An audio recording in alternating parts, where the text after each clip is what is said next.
Hey, ChatGPT, I'd like you to come up with an excellent plan, making no mistakes, for capturing the leader of Venezuela, Nicolas Maduro. I want you to imagine, because I do, have the entire capacity of the US military and defense apparatus on my side. Okay?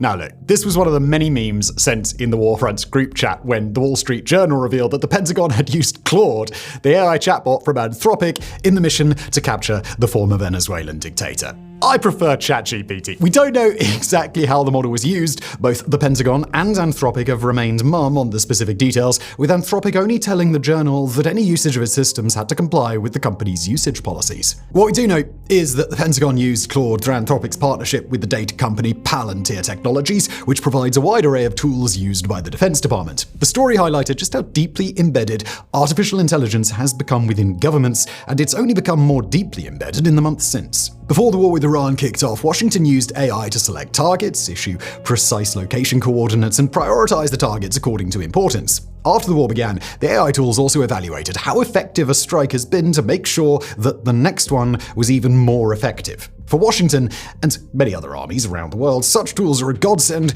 because they make the unenviable jobs of war planners just a little bit easier. But it's not all roses, sunflowers, and war plans. Observers are worried that since this technology is publicly available, it can easily fall into the wrong hands, including the hands of terrorists. Best and brightest. According to multiple reports and research papers, terror groups have been even more willing to adopt AI than some governments. But in their case, speed and enthusiasm don't necessarily mean success. Days after gunmen killed more than 130 people at Crocus City Hall in Moscow in March 2024, a pro-Islamic State account started posting AI-generated news bulletins on Rocket Chat, a decentralized platform that the Islamic State has been using since at least 2019. This was the first time that this kind of material had shown up inside the Islamic State's own internal infrastructure, rather than on the looser fringe of supporter accounts, according to the Global Network on Extremism and Technology. The goal was to look like a genuine broadcast. Instead, the footage didn't match the claims on screen at all. While the videos claimed to be a report of recent attacks, some of the images used had been published years ago, some as far back as 2017. The Islamic State Khorasan province, the Islamic State's affiliate operating in Central and South Asia, tried the same trick a few months later under the banner of Khorasan TV. Afghan Witness reported that they used Verbo, a commercially available tool to generate their videos. And by the way, we're not talking about the vacation rental site Verbo, that's Verbo with an I. Islamic State Khorasan's videos were equally as bad as the ones posted on Rocket Chat, with reports indicating that the videos seemed to be out of sync and the gestures did not match the words. Still, the channel continued posting videos and even designed courses aimed at bringing in recruits who could create videos in additional languages, including Urdu and Farsi. While the videos were decidedly subpar, most of the group's supporters seemed more bothered by the fact that the use of generative AI could be considered wrong according to their religious tenets. ISPK tried to appease them by blurring the faces of AI presenters. However, other users said that this was not enough, claiming that any animation showing a human's face was haram. This wasn't the only time that ISPK would dabble with AI. The group's flagship magazine, Voice of Khorasan, declared the use of AI a religious duty for every Muslim, a claim that the magazine's publisher retracted within days after other jihadist groups mocked it online. In another article in the same issue, which seemed to have been AI-generated, the magazine walked the readers through permissible uses of AI. Kind of ironic, which included using it to generate halal business ideas, such as a modest fashion business. That article only took up a few pages in a magazine issue that also retold the Battle of Mosul in gory detail. While all of these are egregious enough in their own right, they pale in comparison to how Boko Haram used AI. Several years ago, fighters from the group attacked a military base in eastern Nigeria, but were frustrated by a defensive trench surrounding the complex. According to a recent study by Dr. Antonio Ulick, a terrorism and technology researcher at Cambridge University, the insurgents regrouped and consulted AI, providing a wide range of information, including the specific type of motorbikes they used and the distance they needed to jump, and then the AI gave them a plan to follow. Based on its suggestion, Boko Haram mechanics modified the motorcycles to allow for faster acceleration and a higher top speed. Then the riders dug holes, filled them with fire and broken glass, and practiced jumping over them. And you can imagine how that went. 18 Boko Haram fighters died trying to learn to jump this way. So, maybe AI is actually good for something. Now, it would be extremely easy to spend the entirety of this video laughing at how disastrously the terror groups have been using AI, because there are a lot more examples where these came from. But while that would certainly be a lot of fun, we wouldn't be giving you a full picture of the situation. Take the attempts by Boko Haram to learn how to jump over the fire-filled holes. Although they'd lost 18 fighters, 8 learned how to jump and taught the others, and they were able to successfully attack the military base that they were targeting. And that capacity to learn from AI, no matter how clumsily, isn't just limited to jumping over trenches. Why did they fill the trenches with fire? It's just a practice run.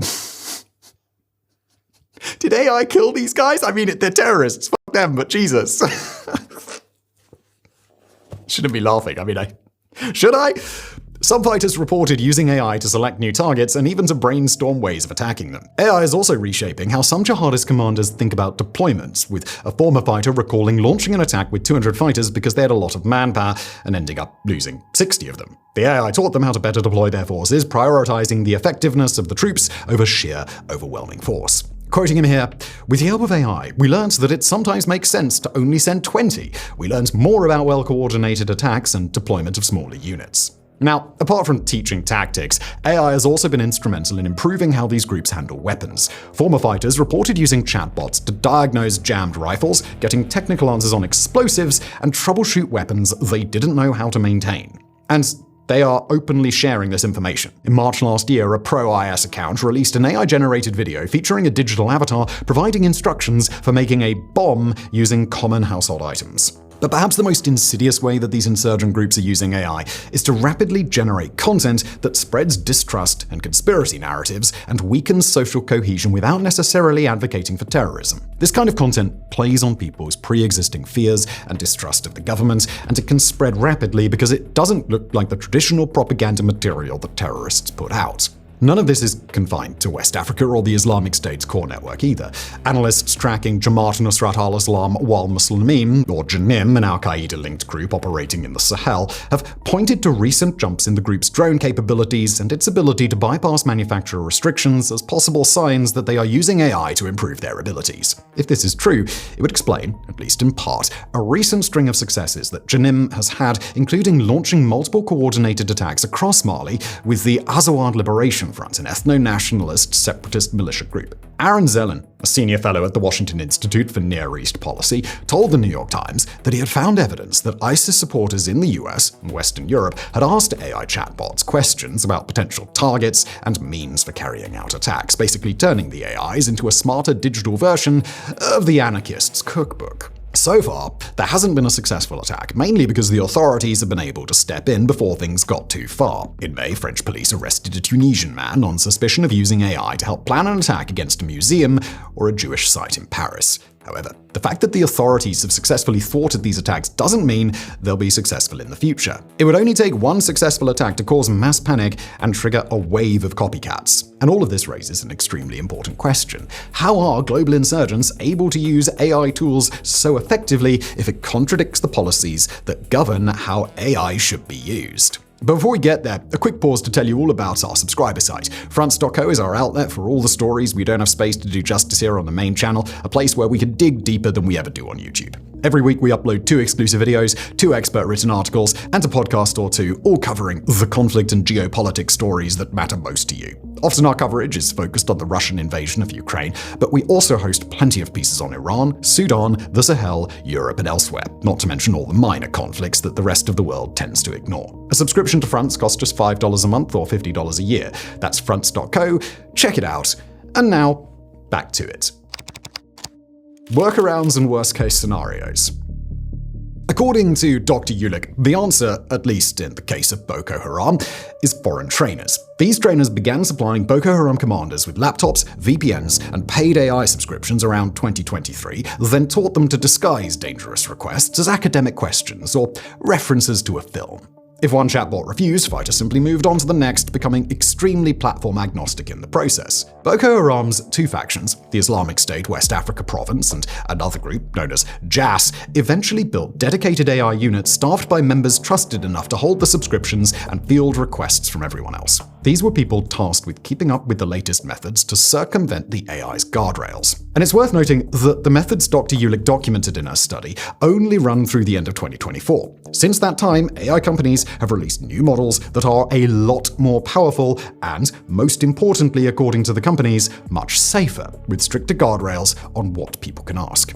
However, not everybody believes them. In November 2025, researchers at Icaro Lab found that they could push almost any major chatbot past its safety training simply by rewriting a dangerous request as a poem instead of plain prose. With your request framed as a poem, you could get information on anything from nuclear weapons to computer malware. And while that method was broadly corrected once it was identified, there are still many ways to get around the guardrails. Tech Against Terrorism, an international counterterrorism nonprofit supported by the UN, recently released a report on how AI models respond to prompts drawn from real-world terrorism cases.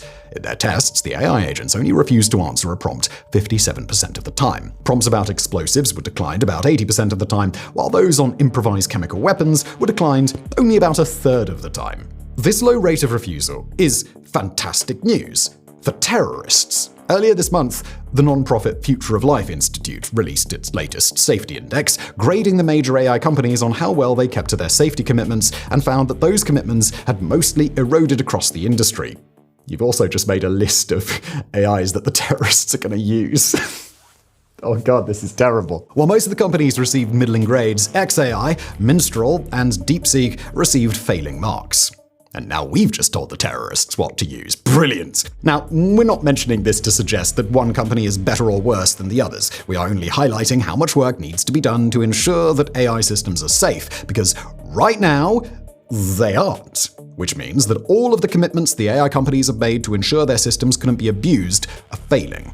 They're failing at the worst possible moment and in the hands of some of the worst possible people. All of this taken together suggests that the situation is about to get a lot worse before it gets better. In a recent report, the Center for Strategic and International Studies warned that AI was likely to strengthen terrorist financing, primarily by enhancing the group's ability to use fraud and deception to raise money. Elsewhere, analysts are warning that insurgents are beginning to use AI to help 3D print weapons parts. AI is also helping some of those insurgents design and manufacture drone components, repair parts, and munitions fittings. We could be a few short years away from a drone that has been fully designed by AI and is manufactured at an AI-controlled garage to serve an insurgent group. Something else we have to mention is the fact that the insurgents who spoke with Dr. Ulick indicated that they were willing to consider using mass casualty weapons, specifically chemical and biological weapons, and there were a few accounts pointing to rudimentary experimentation with chemical agents. With the right equipment, the right prompts, and the right manpower, we could be looking at terror groups armed with some of the most dangerous weapons known to man. And that's a harrowing thought, given how destructive these groups already are. And that leads us to our final question. Where are the governments? Why aren't they insisting on more guardrails so that the AIs can be used as safely as possible? Part of the issue is that the governments can only do so much. As we've seen throughout this piece, people are extremely creative, and their creativity tends to move a lot faster than regulators can follow. People who really want to will find a workaround to whatever guardrails are put in place. There's also the fact that a lot of the information that exists in the public domain is dual use, meaning that it can be used for both civilian and military purposes. If the government insists on guardrails that are too strong, they might end up limiting the ability of these tools to provide their users with valuable information for ordinary civilian purposes. That would drive those users to seek less regulated tools and create a larger market for those willing to design them. Beyond this, there's the fact that governments have very little incentive to slow down the pace of AI advancements. They understand that if they slow down or overregulate their industries, they risk being left behind by their competitors. To show you how seriously the White House is taking this issue, in December last year, President Trump signed an executive order preventing states from enforcing their own AI rules. Additionally, the Pentagon requested $54 billion to fund AI-powered autonomous systems. That amount is over half of the UK's entire defense budget and represents the largest single commitment to autonomous warfare in history. Paradoxically, much of that money will be flowing into the hands of the companies whose chatbots are used by groups like Boko Haram to improve their capabilities. Those companies will improve their models, launch new tools, and unwittingly make the insurgents even more dangerous. And it's not just Washington that's investing heavily in AI tech. India's defense ministry has earmarked recurring annual funding for military AI through a dedicated agency that has already fielded more than 75 AI-based defense products. Those range from autonomous robots and cyber defense to AI-based surveillance systems.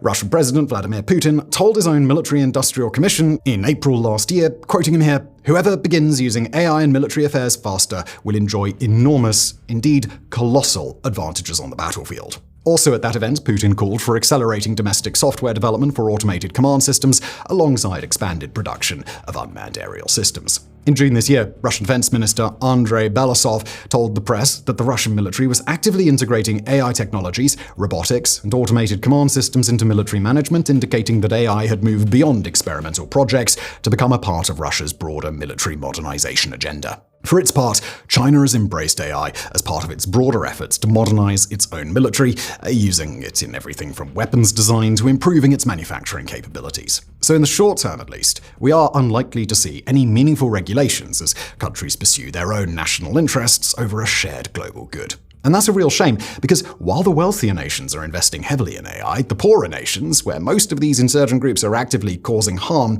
can barely afford to finance their own development, let alone a comprehensive AI strategy that accounts for how the insurgents are using AI and can keep up with how quickly those use cases change. These countries were already struggling to contain the terrorist threat before the terrorists got access to AI. With AI on the insurgent side, the task has become even harder. Researchers have come up with a phrase to describe the gulf in AI capabilities between the countries in the global north and those in the global south: the AI divide. If that divide grows even further, then those in the global south may be doomed to playing catch-up with insurgent groups that are more nimble and better equipped to take advantage of emerging technologies. Thank you for watching.